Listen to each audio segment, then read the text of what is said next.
Mendengar kata kapur, mungkin yang terlintas di benak kita adalah bahan yang biasa digunakan oleh guru untuk menulis di papan tulis. Atau kapur biasanya digunakan orang untuk membantu pekerjaan. Hasil bumi ini berasal dari bukit-bukit kapur di beberapa lokasi di dunia. Manusia akan mengeruk bukit-bukit kapur ini untuk kemudian memanfaatkannya. Tapi tahukah Anda, faktanya selain digunakan untuk kegiatan sehari-hari, ada bukit kapur yang dimanfaatkan untuk kepentingan pariwisata. Kedua tempat ini biasa disebut dengan Cotton Castle atau Benteng Kapas, tempat indah di belahan dunia yang terbentuk dari endapan kapur.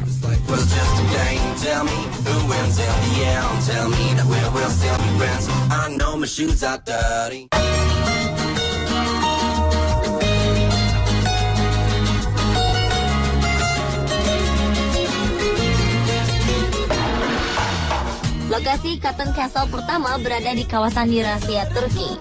Negara di perbatasan antara Asia dan Eropa ini memiliki kondisi geografis yang unik. Beribu kota di Ankara, negara ini semakin lengkap dengan berbagai macam budayanya.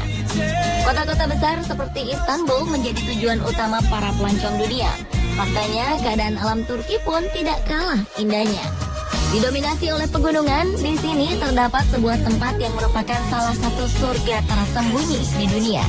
Tempat ini adalah Pamukkale, sebuah cotton castle di provinsi Denizli, selatan Turki. Tempat ini dikenal sebagai kolam air panas alami yang bersumber dari sumber mata air panas yang mengalir dari lembah Sungai Menderes. Untuk mencapai lokasi, kita bisa menggunakan bis selama 3 jam dari kota terdekat, Selçuk.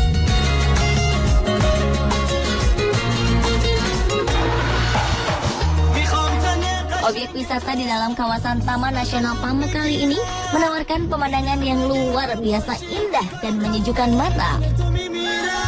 Hamparan kapur putih membentang dengan ukuran panjang 2.700 meter, lebar 600 meter, dan tinggi 160 meter. Hamparan kapur ini tersusun rapi seperti melihat pematang sawah terasering, tetapi berwarna putih.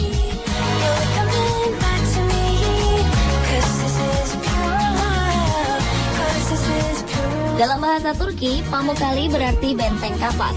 Sesuai dengan namanya, terdapat sumber air panas yang memang tampak seperti tumpukan kapas putih. Warna putih ini berasal dari hidrogen karbonat dan kalsium yang terkandung dalam air panas.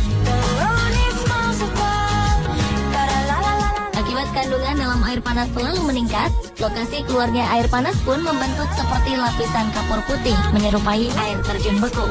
Sumber air panas ini cukup besar karena terbentuk dari 17 sumber air panas yang tergabung menjadi satu. Faktanya, suhu air di Pamukkale dapat mencapai 35 derajat Celcius hingga 100 derajat Celcius. Karena panasnya suhu inilah membuat tidak semua kolam di Pamukkale dapat dipakai untuk mandi para wisatawan. Tercatat ada beberapa kolam di Pamukkale yang dimanfaatkan para wisatawan untuk berendam. Warga dan wisatawan percaya dengan berendam di kolam air panas mengalir yang kaya akan kandungan mineral dapat mengobati penyakit rematik, kulit, dan kelelahan syaraf. Dan untuk melindungi Pamukkale dari kerusakan, UNESCO menetapkan kawasan ini sebagai situs warisan dunia.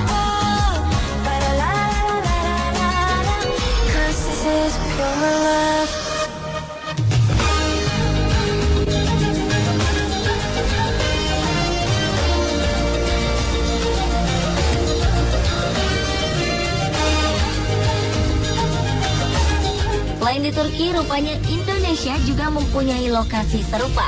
Bahkan dapat dikatakan lebih indah karena milik kita sendiri. Ya, selama ini Sumatera Utara memang dikenal dengan keindahan alamnya yang terhampar. Mulai dari Danau Toba, air terjun Sipiso-Piso, hingga indahnya bukit-bukit hijau menghampar seperti di Pulau Samosir. Selain itu, Provinsi Sumatera Utara juga dikenal dengan kuatnya budaya suku Batak yang telah sejak dahulu mendiami wilayah Sumatera Utara. Tapi tahukah Anda jika di sini masih terdapat beberapa tempat yang belum dapat dinikmati secara maksimal, seperti di wilayah Simalungun. Di sini terdapat sebuah surga tersembunyi yang masih belum diketahui secara luas.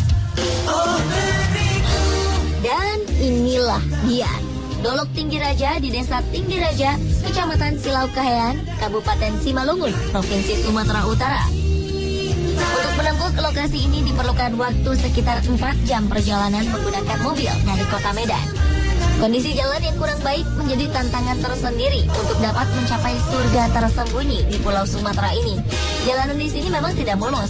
Selain karena pembangunan desa yang sepertinya terhambat, kondisi ini juga disebabkan karena jalanan ini kerap dilalui kendaraan besar seperti truk pengangkut hasil kelapa sawit yang terletak di sepanjang jalan menuju Dolok Tinggi Raja.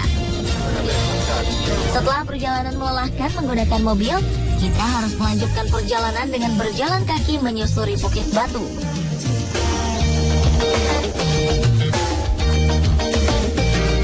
Hamparan Bukit Batu Kapur terlihat jelas di atas, dan perhatian tertuju ke perairan di ujung tepian bukit. Disinilah terletak batuan kapur yang bercampur dengan mata air belerang. Inilah Dolok Tinggi Raja.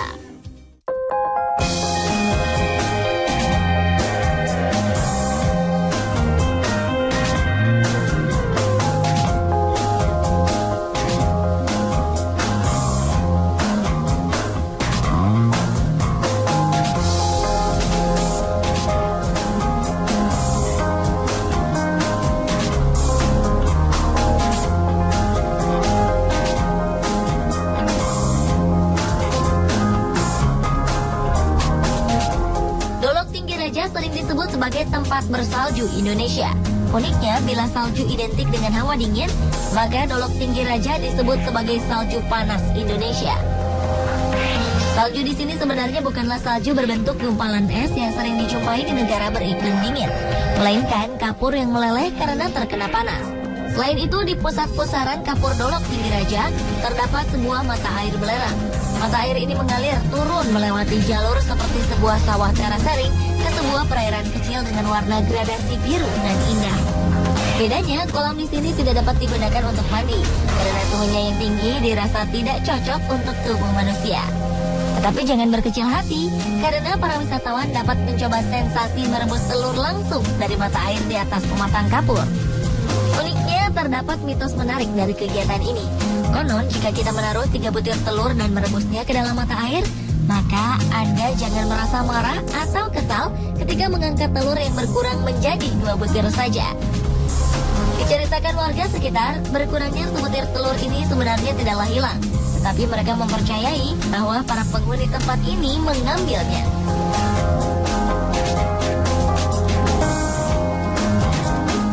Tentunya tempat ini juga tidak terlepas dari mitos yang menjadi asal-muasal cerita dari Dolok Tinggi Raja. Di masyarakat sekitar lokasi Dolok Tinggi Raja sendiri berkembang berbagai kisah, dan semuanya mempunyai alur cerita sama, yaitu tentang bagaimana menghormati orang tua dan para leluhur. Dahulu kala, tempat ini merupakan tempat subur yang kaya akan hasil alam. Hingga suatu ketika saat panen melimpah ruah, masyarakat desa mengadakan pesta. Dikisahkan ada seorang nenek renta tidak dapat hadir ke acara rakyat tersebut, hingga raja memutuskan mengiriminya makanan. Seseorang yang diutus untuk pergi memberi makanan itu diketahui mencuri dan tidak pernah memberikan makanan itu kepada sang nenek. Hingga akhirnya sang nenek pun marah dan mulai melakukan ritual melalui media seekor kucing yang diajaknya menari dan bernyanyi. Karena kemurkaan nenek dan kucing inilah, masyarakat sekitar mempercayainya sebagai penyebab adanya mata air panas yang sekarang ada di kawasan Dolok Tinggi Raja.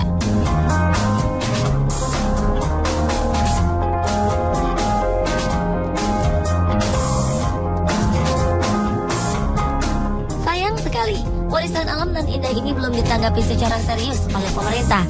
Akses menuju Dolok Tinggi Raja masih sulit dijangkau karena rusaknya jalanan. Begitu pula dengan minimnya promosi. Tempat ini memang ramai bila musim libur tiba. Tetapi untuk lokasi yang begitu indah, tempat ini masih tergolong sepi. Dan masyarakat juga masih minim informasi tentang keberadaan surga tersembunyi di Sumatera Utara ini.